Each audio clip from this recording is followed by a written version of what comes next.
This might be the single greatest moment of an isekai.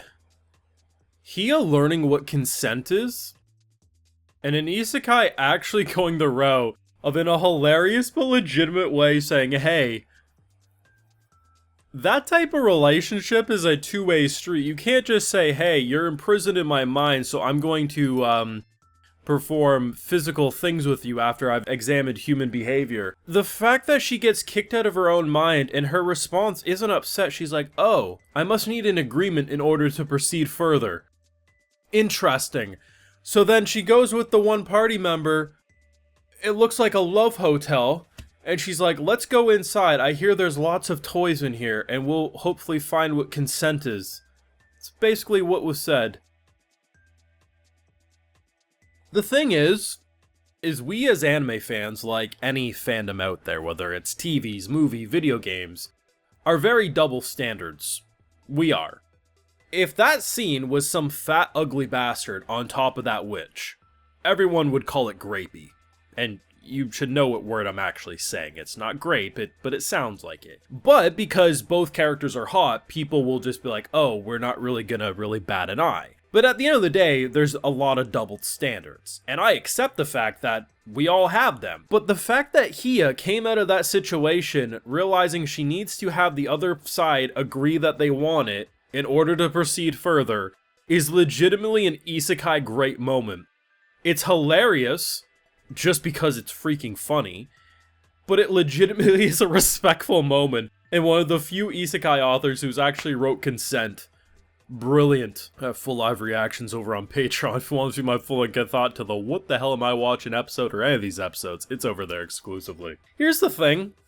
We already knew our Centro 2 liked to get down and dirty, so it's not really surprising when she's like, hey, you're gonna put a baby in me.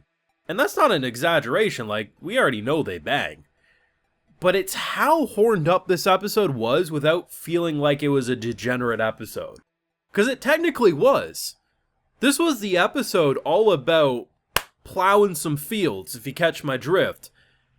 We have Hiya trying to bang her own mind. Our Centro 2 trying to go on vacation to make babies. The sex toy exhibit. It looked like a love hotel, like with an aquatic theme.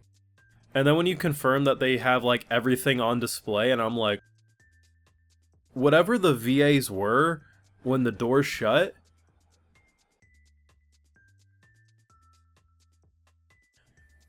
this show is 10 out of 10 for enjoyment. You have our girl win a ticket for a spa day.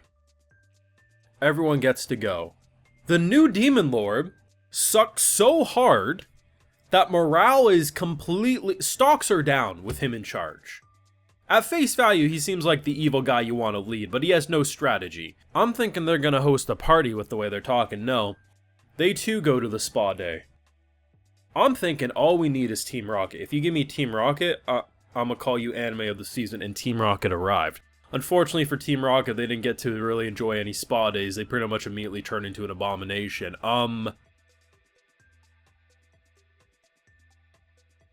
A lot of great shows are getting announced for second seasons. When this arc ends next episode, they better confirm season 2 because legitimately speechless. Like, the longer it went on, I'm like, yo, this kind of feels like a bit more of a spicy episode, but, you know, given the characters actually have relationships with each other, I'm not surprised. But then it just kept going. And then it kept going.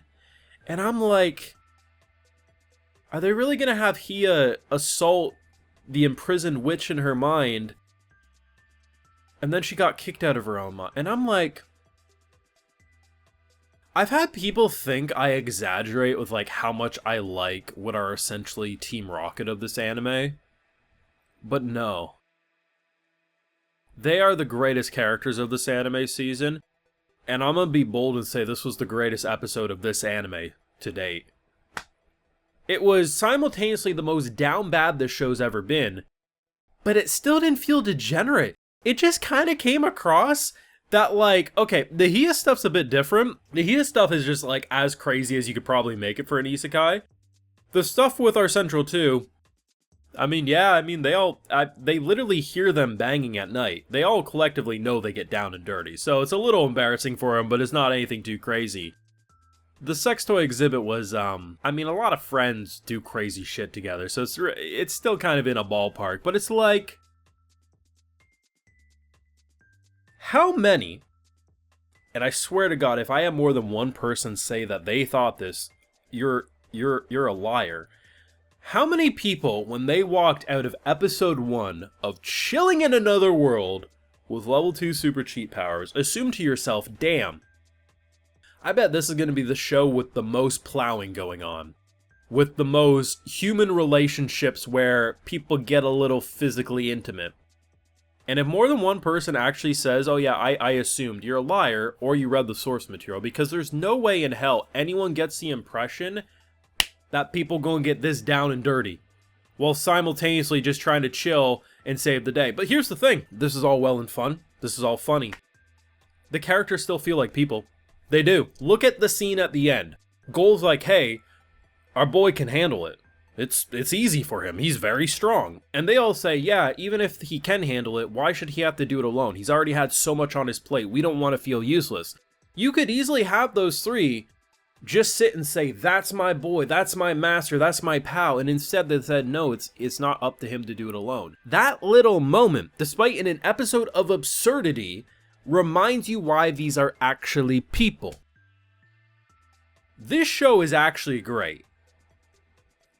I meme it, I have fun with it, but it's legitimately great. And I need a season 2. The more I watch, the more I love, and I actually, I know these characters last. I know Team Rocket is apparently still well into the light novels or whatever. But I have yet to find an author who I truly feel like they get me, because this is what I would do with these characters. I would keep them relevant because they're so stupid and fun. And they should unironically make them win this story. Put them on the Iron Throne. Give me the most insane ending where they end up on top. This author gets me, and that's why I love this show. Let me know what you thought of part 1 of the most down bad spa day episode possible in an isekai. Leave a like if you enjoyed, subscribe if you're new around here, of course ring that bell, and like I mentioned, full live reactions over on Patreon, and hey, while you're over there, I'll just give you a video shout out. Alrighty, so today we got Vi, Anthony Silva, Mark Velli, Donald 2, Christopher Stevenson, Matthew, Shadow Clone Rex, and Zane Sardonk. So I appreciate the support, everyone. Please take care, and y'all have a good one.